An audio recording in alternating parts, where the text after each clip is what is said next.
भगवान श्री कृष्ण ने मानव रूप में अवतार लिया और अपने जीवन में अनेक अद्भुत कार्य किए।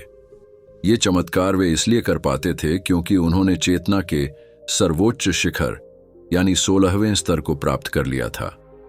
भगवान श्री कृष्ण ने 64 विद्याओं और 64 कलाओं में निपुणता हासिल की थी, इसीलिए वे इन चमत्कारों को अंजाम दे सकते थे।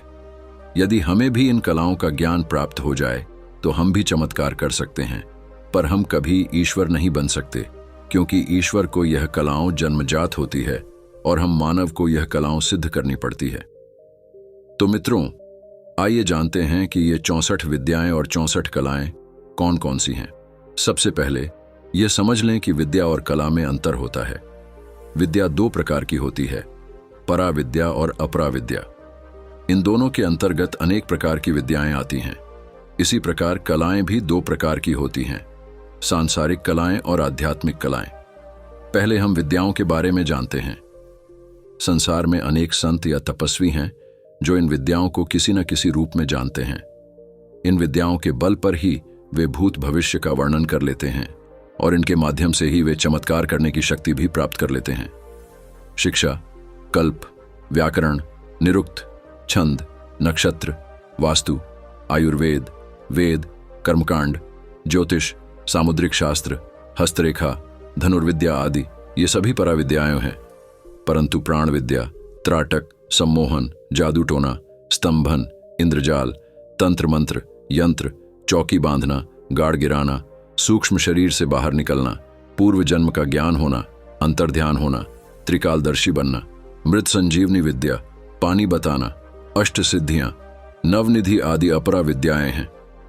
परंतु मुख्यतः 14 विद्या ही महत्वपूर्ण हैं। अब हम कलाओं के बारे में जानते हैं। कलाएं 2 प्रकार की होती हैं, सांसारिक कलाएं और आध्यात्मिक कलाएं।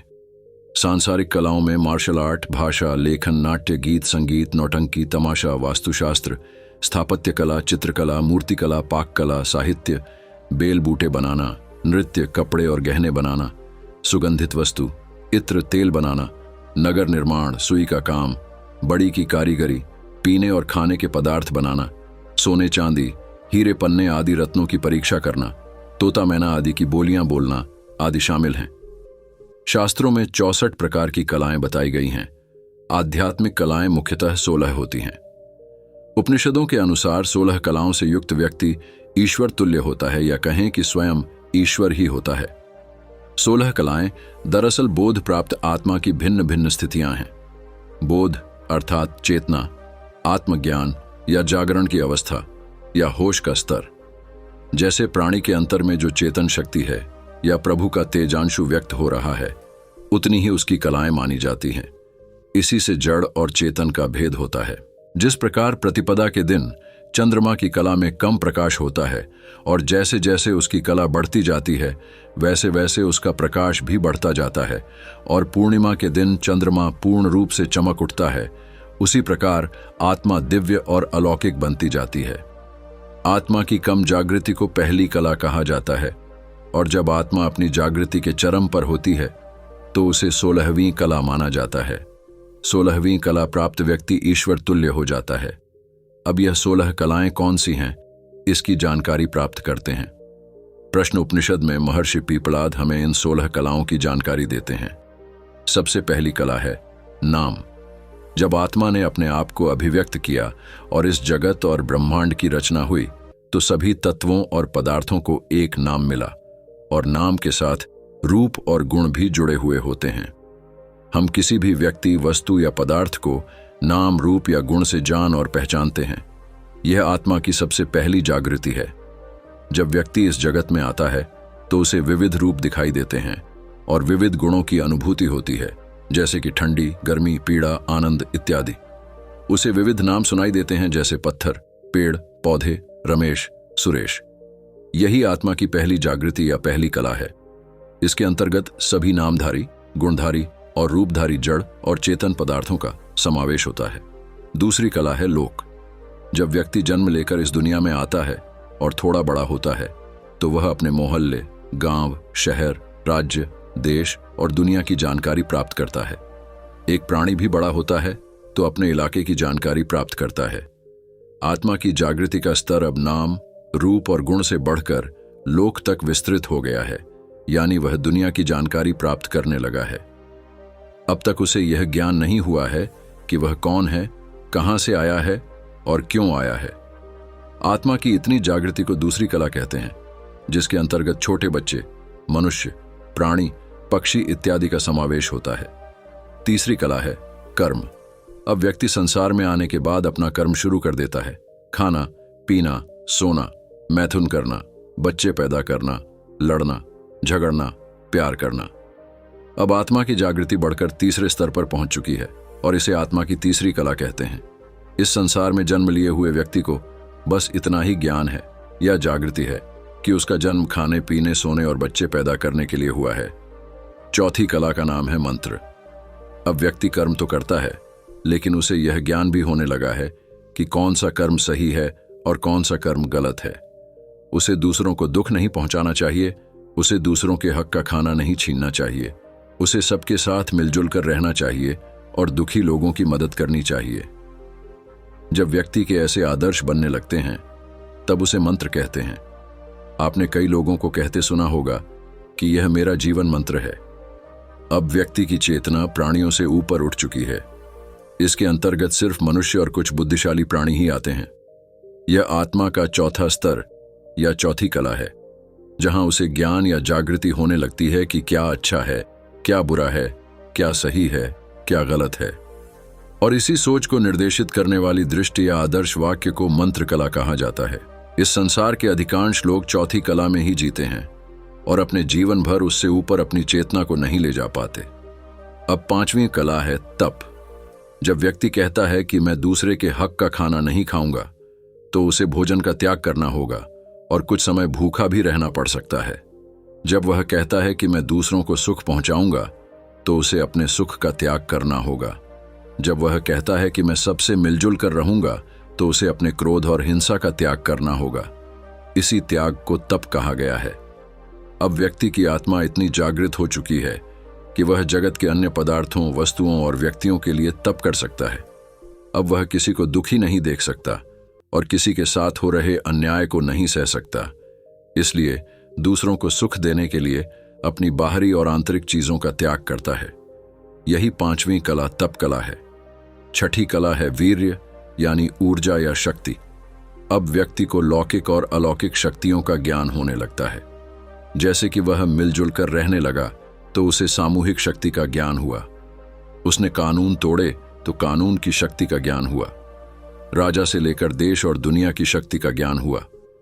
उसे शारीरिक और मानसिक शक्तियों का ज्ञान होने लगा। इस त्याग, तपस्या और साधना की शक्तियों का ज्ञान होने लगा और उसे आध्यात्मिक शक्तियों का भी बोध होने लगा। इन शक्तियों का ज्ञान होने से वह चेतना के छठे स्तर यानी 6 कलाओं वाला बन जाता है। सातवीं कला है अन्न। जगत का कोई भी प्राणी मुख्यतः 3 कार्य करता है। पहला है भोजन करना, दूसरा है मैथुन करना और तीसरा है सोना। जीवन यापन के लिए अन्न और जल उसकी सबसे पहली प्राथमिकता होती है और इन्हें प्राप्त करने के लिए वह पूरी जिंदगी संघर्ष करता रहता है। वह खाने के अनेक विकल्प उत्पन्न करता है। जो आत्मा जागृत नहीं होती है, वह सिर्फ खाने के लिए ही जीवन जीती है और कई लोग तो केवल स्वाद के लिए ही भोजन करते हैं। उनके लिए भोजन जीवन टिकाए रखने के लिए नहीं, बल्कि स्वाद प्राप्त करने के लिए होता है। लेकिन जब आप आत्मा की सातवीं कला प्राप्त करते हैं, तो आपको स्वयं ही यह पता चलने लगता है कि कौन सा भोजन आपके लिए उचित है और कौन सा नहीं। आपको यह ज्ञान होने लगता है कि आप भोजन क्यों कर रहे हैं। आपको किसी से पूछने की आवश्यकता नहीं पड़ती कि उपवास में क्या खाएं और क्या न खाएं। इसका ज्ञान आपको स्वयं ही हो जाता है।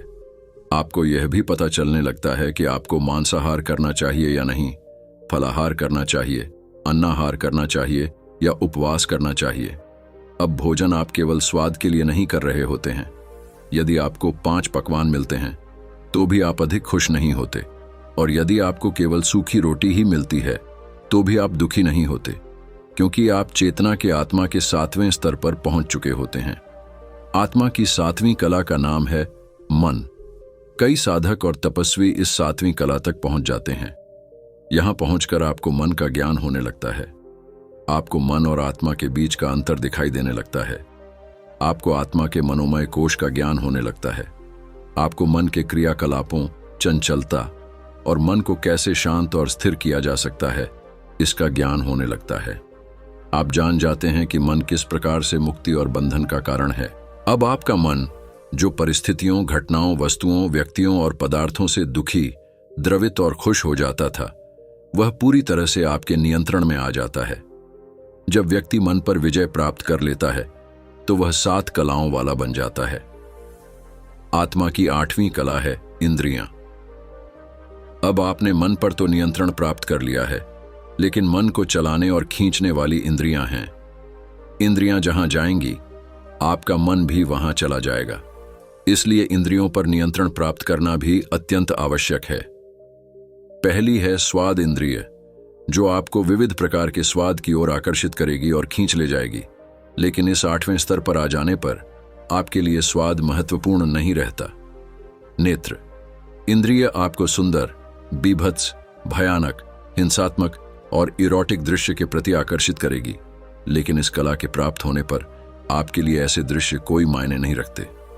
श्रवण इंद्रिय आपको मधुर संगीत, मीठी बातें, निंदा और गालियों जैसी आवाजों की ओर खींच ले जाएगी। लेकिन ऐसी आवाजें आप पर कोई अच्छा या बुरा प्रभाव नहीं डालती। जनन इंद्रिय आपको मैथुन के प्रति आकर्षित करेगी। लेकिन आप मैथुन करें या न करें, उस पर आपका पूर्ण नियंत्रण रहता है। आपको पूर्ण जागृति होती है कि आपको मैथुन कब करना है और क्यों करना है और कब नहीं करना है, और ब्रह्मचर्य का पालन करना है। इस प्रकार सभी इंद्रियों पर जब आप नियंत्रण प्राप्त कर लेते हैं तो आप 8 कलाओं के स्वामी बन जाते हैं। यहां तक कुछ सिद्ध योगी ही पहुंच सकते हैं जिन्होंने अपने मन और इंद्रियों पर पूर्ण नियंत्रण प्राप्त कर लिया है। 9वीं कला का नाम है पृथ्वी। मैं बड़ा हूं, मैं सुंदर हूं, मैं सबसे योग्य हूं, मैं सबसे ईमानदार हूं। सभी लोग मेरा बहुत आदर करते हैं, सभी मुझसे डरते हैं, सभी मुझे पसंद करते हैं। मेरी योग्यता के कारण लोग मुझसे ईर्ष्या करते हैं। जब आप ऐसे भावों से ऊपर उठ जाते हैं और आपके अंदर से अहंकार नष्ट हो जाता है, तब आप पृथ्वी तत्व पर नियंत्रण प्राप्त करना शुरू कर देते हैं। आप यह समझने लगते हैं कि न तो आप किसी से श्रेष्ठ हैं, ना ही किसी से भिन्न, और ना ही किसी से अलग, क्योंकि आपका निर्माण भी उसी पृथ्वी तत्व के अणुओं से हुआ है जिससे पूरे ब्रह्मांड का निर्माण हुआ है। पृथ्वी तत्व के सक्रिय होने से अब आपके विचारों और कार्यों में ठहराव आने लगता है। आपका मूल आधार चक्र सक्रिय होना शुरू हो जाता है। जब पृथ्वी तत्व पर पूर्ण नियंत्रण प्राप्त हो जाता है तो आपको कई सिद्धियां मिलना शुरू हो जाती हैं। आपको अणिमा और लघिमा नाम की सिद्धियां प्राप्त होती हैं, यानी आप अपने शरीर को बड़ा या छोटा कर सकते हैं। आप किसी भी पदार्थ को किसी अन्य पदार्थ में रूपांतरित कर सकते हैं। आप शरीर पर पड़े जख्मों को ठीक कर सकते हैं। आप किसी भी बीमारी को ठीक कर सकते हैं। आपके पास हीलिंग पावर आ जाती है और इस प्रकार से आप 10 कलाओं के मालिक बन जाते हैं। 10वीं कला का नाम है जल। अब आपकी चेतना का स्तर इतना ऊपर उठ चुका है कि आप जल तत्व यानी कि विविध बलों जैसे कि गुरुत्वाकर्षण बल, विद्युत चुंबकीय बल, पेशीय बल, यांत्रिक बल और घर्षण बल का ज्ञान प्राप्त करने लगते हैं। इसके लिए आपको वैज्ञानिक होने की आवश्यकता नहीं है। आप इन बलों पर नियंत्रण प्राप्त कर सकते हैं और आपको कई सारी सिद्धियां प्राप्त हो जाती हैं, जैसे कि गरिमा और लघिमा, यानी कि आप अपने शरीर को या किसी भी वस्तु को बहुत भारी या हल्का बना सकते हैं। जिस प्रकार से नियम करोली बाबा ने ट्रेन को इतना भारी बना दिया कि वह 1 इंच भी आगे न बढ़ सकी, और भगवान श्री कृष्ण ने अपनी एक उंगली पर पूरे गोवर्धन पर्वत को उठा लिया, और भगवान हनुमान ने पूरे पर्वत को उठाकर लंका ले गए। आपके अंदर यह काबिलियत आ जाती है कि आप किसी भी चीज को आकर्षित कर सकते हैं, उसे अपने पास ला सकते हैं या दूर भेज सकते हैं। आप अपनी बुद्धि का निरीक्षण करने और उसका सही उपयोग करने में सक्षम हो जाते हैं। 11वीं कला का नाम है अग्नि। अब आपकी तीसरी आंख यानी ज्ञान चक्षु खुल जाते हैं। आप किसी भी वस्तु में आग उत्पन्न कर सकते हैं। आप ठंड या गर्मी यानी तापमान पर नियंत्रण रख सकते हैं। आपका आभा मंडल यानी ओरा मंडल बहुत बड़ा होने लगता है। अब आपको प्राप्ति नाम की सिद्धि प्राप्त हो जाती है, जिसके अंतर्गत आप किसी भी पशु, पक्षी और जीव जंतु की भाषा को समझ सकते हैं। 12वीं कला का नाम है वायु। अब आपकी आत्मा इतनी ऊपर उठ चुकी है कि आप वायु तत्व पर नियंत्रण प्राप्त कर सकते हैं, आकाश में उड़ सकते हैं, जमीन के अंदर जा सकते हैं और पानी के भीतर भी कई दिनों तक रह सकते हैं। इसे प्राकाम्य सिद्धि कहा जाता है, जो वायु तत्व पर नियंत्रण प्राप्त करने से मिलती है। 13वीं कला का नाम है आकाश। आकाश तत्व पर पूर्ण नियंत्रण हो जाता है। कहा हुआ प्रत्येक शब्द सत्य होता है। समस्त पंचभूत से एकरूपता हो जाती है और उन पर नियंत्रण प्राप्त हो जाता है। जड़ और चेतन इच्छा अनुसार कार्य करते हैं। इन 13 कलाओं पर नियंत्रण प्राप्त करने के बाद मनुष्य भगवान बन जाता है। अब उसकी आत्मदृष्टि इतनी विकसित हो जाती है कि वह कोई गलत कार्य कर ही नहीं सकता। उसका एकमात्र लक्ष्य जगत का कल्याण बन जाता है। सारे संकल्प विकल्प का अंत हो जाता है। 14वीं कला का नाम है श्रद्धा। अब व्यक्ति को परम तत्व में अपार श्रद्धा या विश्वास बन जाता है। वह परम सत्य बन जाता है। उसका समय पर नियंत्रण हो जाता है। देह वृद्धि रुक जाती है अथवा अपनी इच्छा से होती है। व्यक्ति सर्वव्यापी हो जाता है, एक साथ अनेक रूपों में प्रकट हो सकता है। वह पूर्णता अनुभव करता है। वह मृत्यु पर नियंत्रण प्राप्त कर लेता है और इच्छा मृत्यु प्राप्त करता है। व्यक्ति हजारों वर्षों तक जीवित रह सकता है। 15वीं कला का नाम है प्राण। इस कला से युक्त पुरुष में व्यक्त अव्यक्त की सभी कलाएं होती हैं। यही दिव्यता है। व्यक्ति दिव्य प्रकाश रूप बन जाता है। ऐसा कुछ भी नहीं है जो व्यक्ति रूपी भगवान न कर सके। यह बहुत ही उच्च कोटि की आत्मा की जागृति है। 16वीं कला का नाम है त्व। इस कला को प्राप्त आत्मा कारण का भी कारण हो जाता है। यह अव्यक्त अवस्था है। अब व्यक्ति अपना स्वयं का लोक बना सकता है, ब्रह्मांड बना सकता है। वह व्यक्त भी हो सकता है और अव्यक्त भी बन सकता है। अब उसमें और परम तत्व में कोई अंतर नहीं रह जाता। तो मित्रों, आपने इस प्रस्तुति में आत्मा की 16 कलाओं के बारे में जाना, जिसे महर्षि पीपलाद ने प्रश्न उपनिषद में बताया है।